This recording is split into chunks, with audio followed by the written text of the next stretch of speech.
제일 첫째 권이 마태복음이죠. 마태복음 26장 36절에서 46절 말씀. 우리 다 찾은 줄 알고 같이 읽도록 하겠습니다.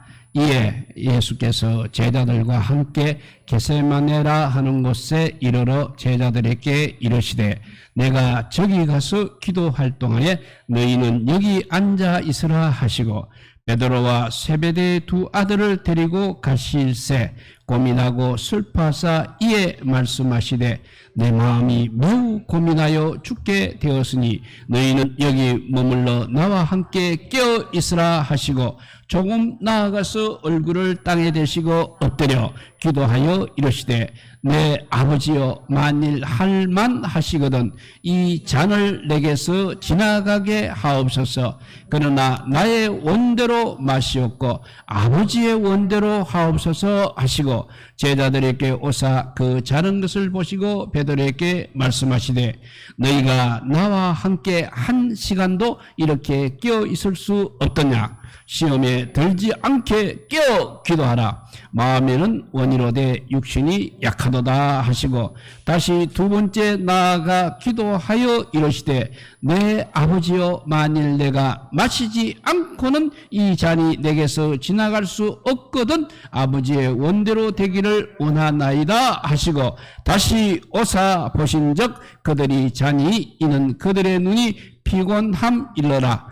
또 그들을 두시고 나아가 세 번째 같은 말씀으로 기도하신 후 이에 제자들에게 오사 이르시되 이제는 자고 쉬라. 보라 때가 가까이 왔으니 인자가 죄인의 손에 팔리느니라. 일어나라 함께 가자. 보라 나를 파는 자가 가까이 왔느니라. 아멘. 예. 아버지의 원대로 하옵소서 하신 겟세마네 동산에서의 기도를 한번 살펴보도록 하겠습니다. 오늘 본문은 바로 온 인류의 죄를 속량하시기 위하여 예수님께서 십자가의 대속의 죽음을 앞에 두고 겟세마네 동산에서 기도하신 내용을 기록한 말씀이 되겠습니다. 예수님께서 잡히시기 바로 전날 밤 제자들과 함께 이제 최후의 만찬을 드신 후 그들을 주님의 기도처인 겟세마네 동산으로 인도하셨습니다. 그리고 제자들에게 너희는 여기 머물러 나와 함께 깨어 있으라고 신신당부를 하셨습니다. 그러나 제자들은 주님과 함께 깨어 있지를 못하고 잠만 잤습니다. 할 수만 있으면 십자가를 지지 않게 해달라고 아버지여 만일 할만 하시거든 이 잔을 내게서 지나가게 하옵소서라고 하셨던 정말 너무나도 힘들고 절박한 기도입니다. 예수님은 그러나 내 원대로 마옵시고 아버지의 원대로 하옵소서라고 기도하셨습니다. 우리는 오늘 본문에서 피땀 흘려 기도하시는 주님을 외면한 채 잠에 떨어진 제자들에게 나와 함께 깨어 있으라고 하신 말씀의 깊은 의미를 한번 생각해 보아야 할 것입니다. 나와 함께 깨어 있으라는 말씀은 나와 함께 기도하자는 뜻이 되겠습니다. 그리고 내가 기도하고 있는 동안 너희도 역시 기도하고 있으라는 뜻인 것입니다. 오늘 우리 성도들이 과연 주님과 함께 깨어 기도해야 될 이유가 무엇이겠습니까? 왜 이렇게 간곡하게 기도 부탁을 하고 있는 것입니까? 오늘 본문 말씀에서 예수 그리스도께서 당하신 세 가지 면의 고난을 우리가 깊이 생각해 보며 겸허하고 경건한 마음으로 예수 그리스도를 경배해야 되겠습니다. 첫째, 어떤 고난인가 하면 우리는 주님의 고난에 동참을 해야 하는 것입니다. 오늘 본문 38절에 보게 되면 내 마음이 심히 고민하여 죽게 되었으니 너희는 여기 머물러 나와 함께 깨어 있으라고 하셨습니다. 예수님은 이렇게 근심과 번민에 사여 있었습니다. 그리고 내 마음이 괴로워 죽겠다 이렇게 고백한 만큼 아마 고민의 극치에 있었던 것 같습니다. 편한 길을 갈 것인가 아니면 가시밭길을 갈 것인가 살아남을 것인가 아니면 타협해서 무수하게 여생을 보낼 것인가 모욕이 기다리는 그 좁은 길을 택할 것인가? 이런 선택의 기로에서 나는 지금 마음이 괴로워 죽겠다고 예수님은 제자들에게 말씀하셨습니다. 그러나 예수님은 하나님과의 1대1의 대자에서 최종적인 결정을 이렇게 내렸습니다. 아버지의 뜻대로 하시옵소서라고 결정을 내렸습니다. 결국 고통의 길이 아버지 하나님의 뜻인 것을 알게 되었고 그 길을 선택하셨다는 것입니다. 예수님께서 가신 그 길이 바로 고난의 길이요 십자가의 길이기 때문에 그의 뒤를 따르는 우리 성도의 길에도 반드시 이런 고난의 과정을 통과해야 된다는 것을 우리에게 일깨워주고 있습니다. 만일 주님께서 40일이나 100일 같은 100일간 깊은 산속에 들어가서 금식 기도 혹은 철학 기도를 하시면서 제자들에게 너희도 함께 금식하고 기도하라 이렇게 하셨다면 그것은 불가능한 것입니다. 그러나 겟세마네의 경우는 겨우 하룻밤인 것입니다. 이 하룻밤이 우리 주님의 입장에서는 그야말로 승리를 겨루는 고통의 시간이었습니다. 또 무서운 투쟁의 시간이었습니다. 위대한 고민이었습니다. 그리고 죽음의 공포와 맞선 실험이었습니다. 주님께서는 제자들에게 그 시간 동안 함께 깨어 기도하자고 부탁하신 것입니다. 주님은 제자들에게 내가 지금 고민으로 죽게 되었다. 그러니까 함께 기도하라고 당부하셨습니다. 그렇지만 제자들은 결국 졸고 있었다는 것입니다. 겟세마네 동산에서 제자들의 도리는 이렇게 주님과 함께 깨어 기도하는 것입니다. 그것이 바로 우리 주님의 고난에 동참하는 것이기 때문에 그렇습니다. 우리는 우리의 삶의 현장에서 언제나 주님과 함께 기도하는 자리에 있으므로 주님의 고난에 동참해야 하겠습니다.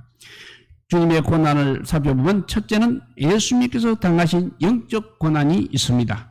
성경은 죄를 알지도 못하신 자로 우리를 대신하여 죄를 지셨다고 그렇게 말씀하고 있습니다. 아담과 하와가 하나님을 반역하고 불순종함으로 지은 인류의 원죄로 죄 중에 태어난 인간 스스로가 지은 자범죄의 형벌을 이렇게 우리 주님께서 대신 짊어지신 것입니다. 예수님께서 겟세마네 동산에서 기도하실 때 하나님께서는 이 원죄와 자범죄로 가득 찬 추악한 죄의 잔을 우리 예수님께 마시라고 명령을 하셨습니다.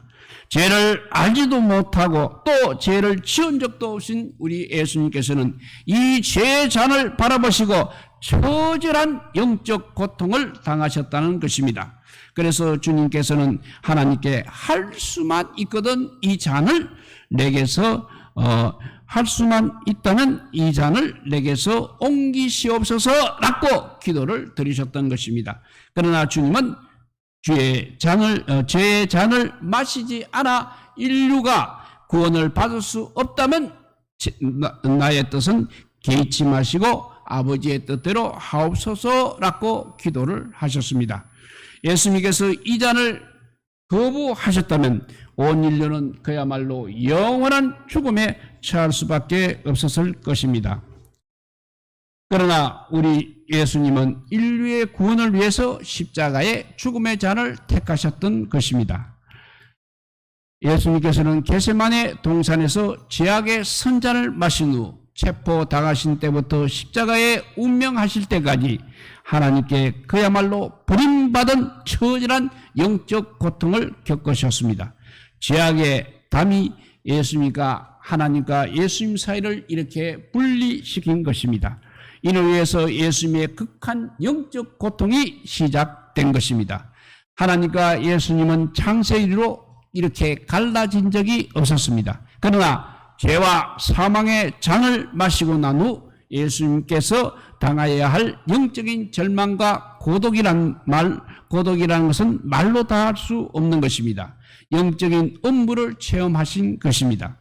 우리 주 예수님께서 당하신 영적의 깊은 고통은 그야말로 우리의 상상을 초월하고 있는 것입니다. 예수님의 당시의 처절한 상황을 시편 22편 1절과 2절은 다음과 같이 예언하고 있습니다. 내 하나님이여 내 하나님이여 어찌 나를 버리셨나이까? 어찌 나를 멀리하여 돕지 아니하시며 내 신음하는 소리를 듣지 아니하시나이까? 내 하나님이여 내가 낮에도 부르짖고 밤에도 잠잠치 아니하오나 응답하지 아니하시나이다 라고 했습니다. 예수님의 처절한 그런 부르짖음에도 하나님께서는 전혀 응답하지 않으셨다는 것입니다. 그리하여 예수 그리스도를 완전히 영적인 포로로 잡아버리고 말았습니다. 악령들은 그를 비웃고 손가락질하며 예수님을 짓밟고 승리의 잔치를 준비했습니다. 예수님께서는 이렇게 영적인 고통을 당하셨던 것입니다. 이렇게 예수님께서 당하신 첫째 고통이 바로 영적인 고통이라면 두 번째 당하신 고통은 바로 심적 고난인 것입니다. 예수님께서는 심적으로도 극심한 고통을 당하셨습니다. 왜냐하면 가장 신유하고 가장 사랑했던 제자에게 당하신 배신이었기 때문인 것입니다. 사람이 원수에게 배신당하는 일이야 흔히 있을 수 있습니다. 그렇지만 자신이 가장 사랑하고 가장 신임하던 제자에게 당하신 배신의 고통은 그야말로 다 할 수 없는 것입니다. 가룟 유다는 이렇게 총명하고 똑똑한 사람이었습니다. 정말 가까운 사람이었습니다. 그리고 믿었던 사람이었습니다. 이런 사람한테 예수 그리스도는 대신을 당하셨습니다. 예수님은 이 가룟 유다를 신뢰하고 사랑하여 돈깨를 맡기셨을 정도였습니다. 이 유다가 예수님을 언전 30냥에 이렇게 팔아 넘긴 것이었습니다. 이 배신으로 인해서 예수님께서 당하신 고통은 이루 말로 말할 수 없는 것입니다. 이것은 당해보지 않고는 알 수 없는 극심한 고통인 것입니다. 그뿐만 아니라 예수님께서 겟세마네 동산에서 체포를 당할 때 제자들은 모두 다 주님을 버리고 도망을 갔습니다. 그들은 주님과 함께 감옥이나 죽는 곳까지라도 가겠다고 말하면서 늘 예수님을 따라다녔던 사람이었습니다. 예수님께서는 대제사장 가야바와 안나스의 뜰로 끌려가셔서 밤새도록 모진 고통을 당하셨습니다. 예수님께서 이 같은 고통을 당하실 때 예수님을 멀찍이 따라와 있던 수제자 베드로는 예수님이 보시는 앞에서 예수님을 모른다고 하다가 나중에는 저주하고 맹세까지 하며 저를 도무지 나는 알지 못한다고 부인을 했습니다. 정말 예수님의 심적 고통은 그런 말을 들을 때 예수님의 심적 고통은 어떠하였겠습니까? 거기에다가 예수님께서 십자가를 짊어지고 골고다의 언덕으로 걸어가실 때 평소에 예수님께 그렇게 사랑을 받고 또 병고침을 받고 은혜를 받은 그 군중들이 그 받은 사랑과 은혜를 이제는 원수로 갖고 있었습니다. 어떻게 외쳤냐면 예수님을 십자가에 못 박아라고 외쳤던 것입니다. 은혜를 원수로 갚는 것, 이것보다 더 처참한 것이 또 어디에 있겠습니까? 오늘날도 사람들은 아무 은혜도 베풀지 않으면 원수로 갚지도 않는 것입니다. 그러나 대개 은혜를 많이 받은 사람들이 그 마음의 부담에서 벗어나기 위하여 은혜 받은 것을 오히려 원수로 갖고 있는 것입니다. 주님께서 사랑을 베푸신 군중들이 돌이켜 그 사랑을 원수로 갚으려 하니 우리 주님의 마음의 고통이 얼마나 크겠느냐 하는 것입니다. 예수님께서는 십자가에 못 박혀 높이 달리심으로써 위로는 하나님께로부터 영적으로 버림을 받았습니다. 그리고 아래로는 모든 제자들과 모든 사람들에게서 버림을 받았습니다. 사람이 버림받아 고독해지는 그것보다 더 무서운 일이 또 어디에 있겠습니까? 인간은 사회적인 존재이기 때문에 외롭고 고독하고 버림받는다는 것이 얼마나 무서운 일인지 모릅니다. 그런데 우리 예수님은 철저히 버림을 받고 있었습니다. 영적으로 하나님께 외면당하고 또 제자들에게 버림을 받았습니다. 예수님은 또 정신적으로 한없는 고통과 고독을 체험하셨습니다. 심각한 심적 고난을 당한 것입니다. 이렇게 예수님이 당하신 고난은 첫째는 영적 고난이요, 두 번째는 심적 고난이었습니다. 세 번째 당하신 고난은 이제 육체적 고난을 당하셨습니다. 예수님께서는 영적, 심적 고난뿐만 아니라 육체적으로도 극한 고난을 당하셨습니다. 목요일 밤에, 목요일 중에 겟세마네 동산에서 붙잡혀 가야바의 뜰에 끌려오셔서 밤새도록 신문을 받으시고 매를 맞으며 모진 고통을 당하셨습니다. 그 집 가족들이 예수님을 주먹으로 치고 발로 차며 수염을 뜯었습니다.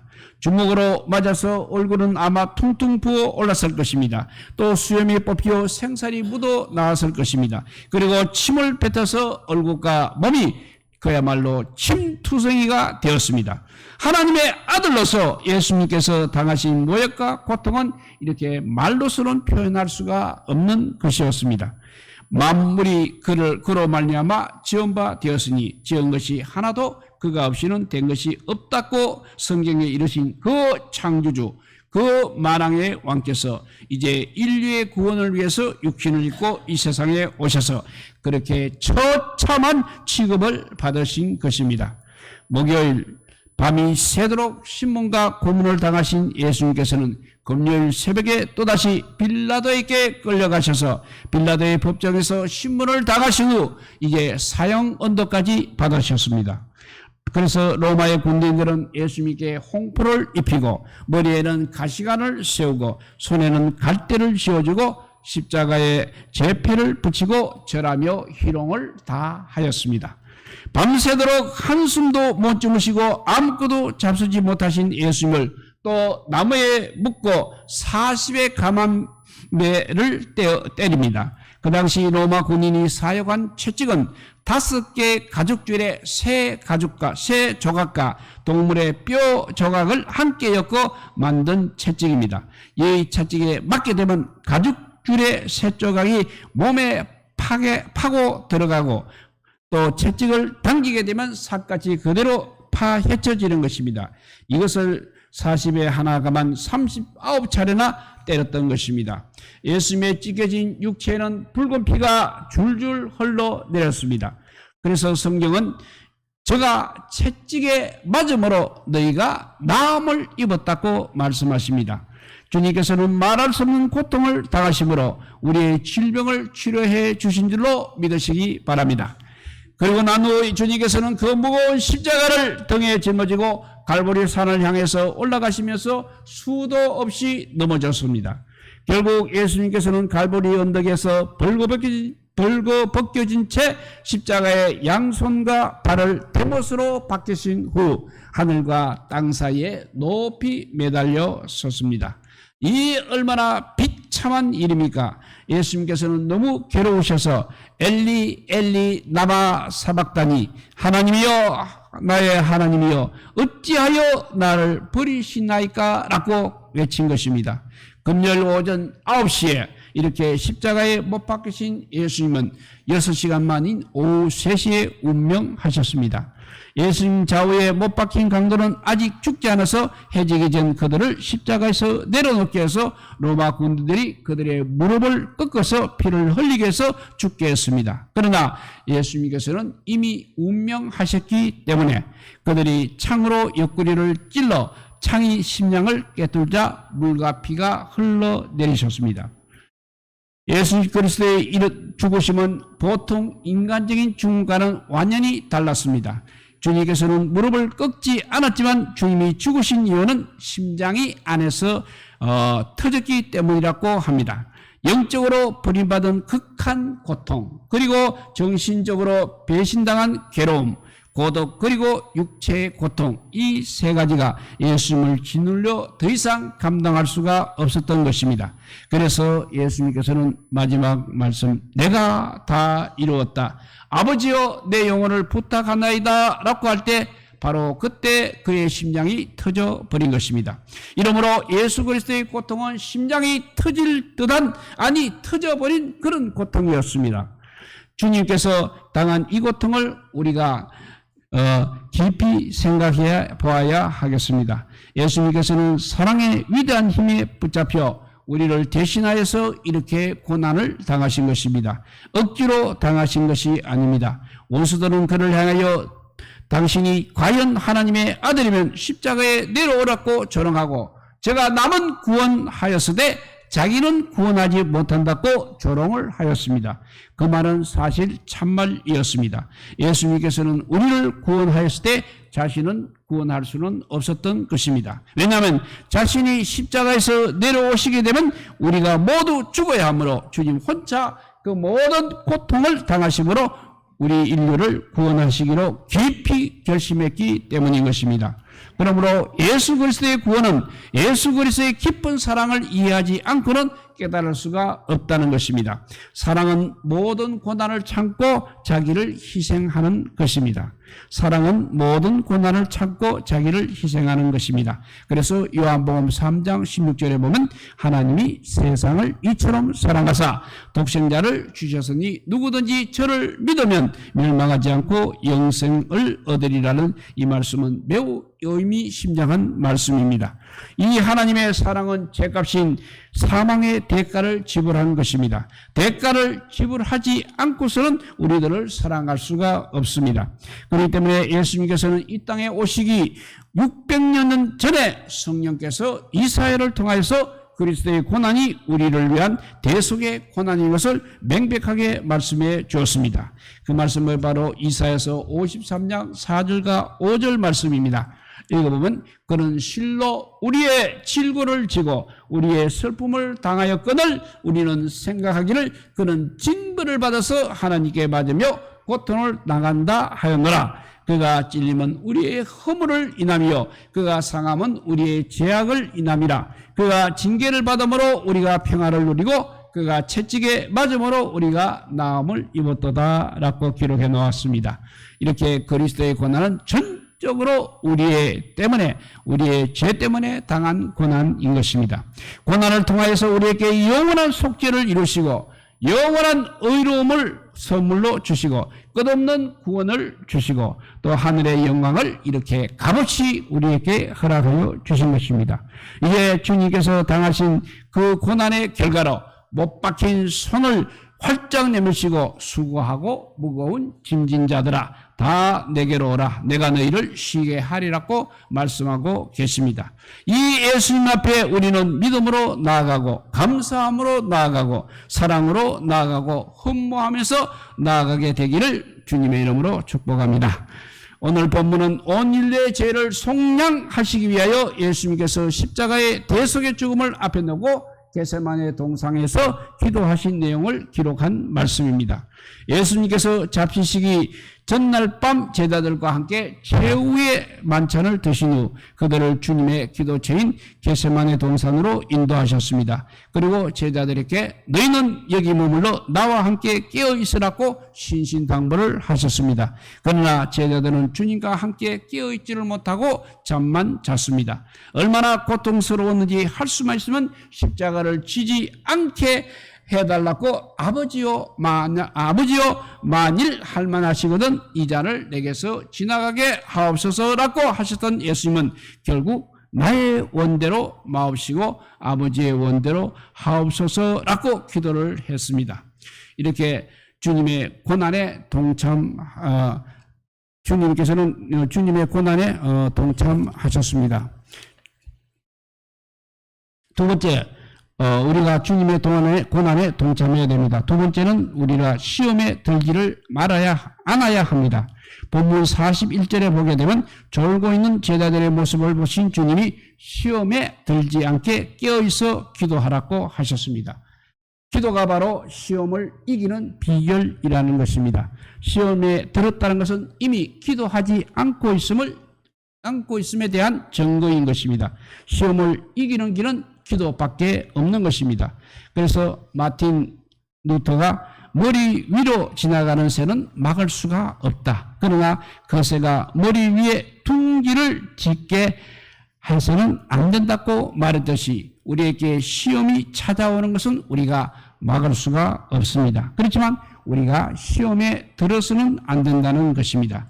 어떤 시험이 와도 시험에 들지 않게 잘 이기는 사람이 되려면 첫째 영적으로 강건해야 하는 것입니다. 우리의 영혼이 건강하기 위해서는 반드시 우리 하나님께 기도를 해야 합니다. 그래서 포스터라는 사람은 시험에 들지 않게 깨어 기도하라는 이 말씀은 마음을 놓지 말라는 뜻이라고 그렇게 해석을 했습니다. 우리들은 우리 자신을 위해 마음을 놓지 말고 깨어 있어야 하는 것입니다. 깨어서 기도하지 않던 겟세마네 동산의 제자들은 결국 시험에 빠지고 말았던 것입니다. 그래서 그레이라는 사람은 시험에 빠지게 되면 영적 즐거움을 빼앗기게 된다. 그리고 그 영혼이 위태롭게 된다고 말했습니다. 우리는 깨어서 기도해야 하는 교훈인 것입니다. 사도 베드로의 삶을 통해서 우리는 더욱 절실하게 깨닫게 됩니다. 그런 한때 예수님을 따라 겟세마네 동산에 올라가 시험에 들지 않게 깨어 있어 기도하라는 예수님의 명령을 이행하지 않겠다가 결국 망신을 당하고 실패한 전철이 있었던 사람입니다. 그러나 그 후에 그가 오순절을 통하여 기도의 능력을 받은 후 성령의 감동을 통하여 부탁하기를 베드로전서 4장 7절에 만물의 마지막이 가까웠으니 그러므로 정신을 차리고 근신하여 기도하라고 했습니다. 그리고 베드로전서 5장 8절에서 9절은 근신하라 깨어라 너희 대적 마귀가 우는 사자같이 두루 다니며 산길자를 찾느니 너희는 믿음을 굳게 하여 저를 대적하라고 했습니다. 또 로마서 13장 11절에 보면 또한 너희가 이 시기를 알거니와 자다가 깰 때가 벌써 되었으니 라고 하였습니다. 깨어 있으라 할 때 깨어 있지 못하고 기도하라 할 때 기도하지 않았던 제자들은 결국 기도하라 할 때 기도하지 않았던 제자들은 결국 모두 다 시험에 빠지고 넘어지고 말았던 것입니다. 날로 타락해가는 시대요. 모든 사람이 자기 정욕을 추구하는 시기에 시험에 빠지지 않으려면 우리가 깨어 기도해야 하는 것입니다. 시험에 들지 않게 깨어 기도하시기 바랍니다. 기도 안 하면 결국 시험을 이길 수 없는 것입니다. 세 번째는 기도의 때가 항상 없기 때문에 그렇습니다. 본문 45절에 보니까 이에 제자들이 오사 이르시되 이제는 자고 쉬라. 보라 때가 가까웠으니 인자가 죄인의 손에 팔리우니라고 했습니다. 이 말씀의 뜻은 이미 가룟유다가 안내한 악당들이 겟세마네 동산으로 예수님을 잡기 위해 밀어닥치기 때문에 이제 더 이상 기도하고 싶어도 기도할 수 없게 되었다는 뜻인 것입니다. 세상 만사에 다 때가 있듯이 반드시 기도에도 때가 있는 것입니다. 겟세마네 동산에 있었던 제자들의 경우는 악당들이 밀어닥치기 전에 주님과 함께 주님을 따라서 기도했어야 했던 것입니다. 사업이 망하고 나서 회복시켜달라고 기도하는 것보다는 망하기 전에 축복해달라는 기도가 더 좋습니다. 마찬가지로 몸에 병든 다음에 고쳐달라고 기도하기보다는 미리 건강의 복을 달라고 기도하는 것이 더 좋은 것입니다. 또 환난을 당한 후에 환난을 벗어나게 해달라고 기도하는 것보다는 환난을 당하기 전에 막아주시고 면하게 해달라는 기도가 더 좋은 기도인 것입니다. 그래서 우리 예수님께서는 마태복음 7장 7절에 구하라 그리하면 너희에게 주실 것이요 찾으라 그리하면 찾을 것이요 문을 두드리라 그리하면 너희에게 열릴 것이라고 하셨습니다. 조지 물러는 일생 동안 하나님께 기도하여 5만 가지 응답을 받았다고 하였습니다. 솔몬 왕은 기도로 지혜뿐만 아니라 부귀영화를 누렸습니다. 엘리야는 가멜산상에서 기도로 바알 선지자 450명을 이겼습니다.